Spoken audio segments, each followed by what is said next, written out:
My name is Dr. Nicola McFadyen, and I'm the author of this newly released book entitled Lyme Disease in Australia, Fundamentals of an Emerging Epidemic.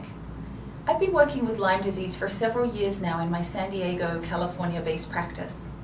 And in the last few years, that practice has expanded to include many patients in Australia. Australian health authorities still claim that Lyme disease did not exist in Australia. But there are irrefutable facts to the contrary, and Lyme disease is truly a growing epidemic in that country. This book serves to meet a need for more information and more education of patients and doctors in Australia. The website lymedownunder.com will provide you with a full listing of the table of contents and much more information, including some excerpts from the book. So Lyme disease is a valid disease and it does exist in Australia. There are many studies and many case reports demonstrating this, some of them dating back to 1959, where a study found Borrelia in Australian marsupials. Borrelia is the bacteria that causes Lyme disease. Case reports have been written up in the Medical Journal of Australia back in the 1980s, clear cases of diagnosed Lyme disease. And yet still today, the health authorities deny that Lyme exists in Australia. This book will provide information to show that that's not accurate and it's not true. It outlines the studies that demonstrate that Borrelia and co-infections exist in Australia. Studies that show positive labs from patients who've never left the country but have tested positive for Lyme disease. It also looks at some of the historical and global perspective of Lyme, including some of the political controversy that stems from the United States.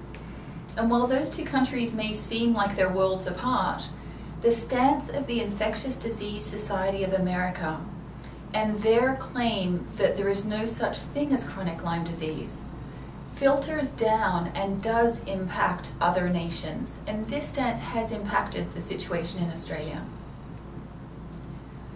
The book contains a lot of information that is practical and usable information. I've tried to make it a resource guide that people can go back to time and time again for new ideas.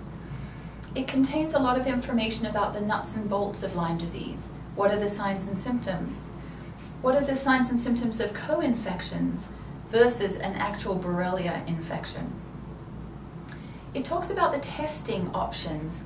It's particularly hard for Australians to get accurate and reliable testing, and that's part of the problem in the diagnosis of Lyme. Testing that's not sensitive enough will show many negative results, even in a patient who does have Lyme disease. So the book talks about ways to get the most accurate testing available. Then it talks about treatment options. It goes in detail into antibiotic therapies. It talks a lot about naturopathic therapies, what you can do to support your immune system, what herbs actually will fight the Borrelia and the infection itself, how to deal with some of the hormonal imbalance that might come with a chronic Lyme disease picture. It talks about heavy metal toxicity and candida, how to prevent side effects of antibiotic therapy. The book also outlines stories of Australians who've been successfully treated for Lyme disease, who are out the other end, living their lives and not living with illness every day. It talks about what they did that was the most helpful to them, what they felt was the least helpful for them, what was the role of nutrition and natural medicine in their therapies, and indeed, is there anything they would do differently if they had their time over again? The stories of hope and recovery are important because a lot of Australians feel very isolated in the Lyme community. There's not a lot of support, there's not a lot of light at the end of the tunnel, and yet there are patients in Australia who have come through the other side successfully, so they share their stories. The book also talks about tips for coping with Lyme from an emotional standpoint.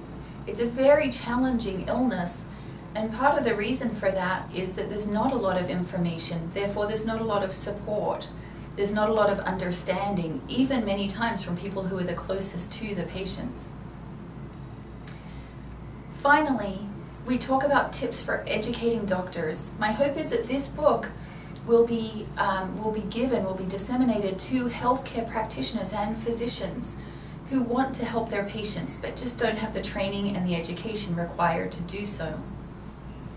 So visit the website www.lyme-downunder.com, and there you can order copies of the book. It's available in paperback format or as an ebook.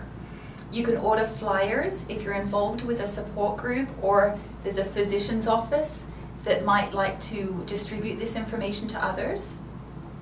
You can order the book in bulk at up to 30% off list price.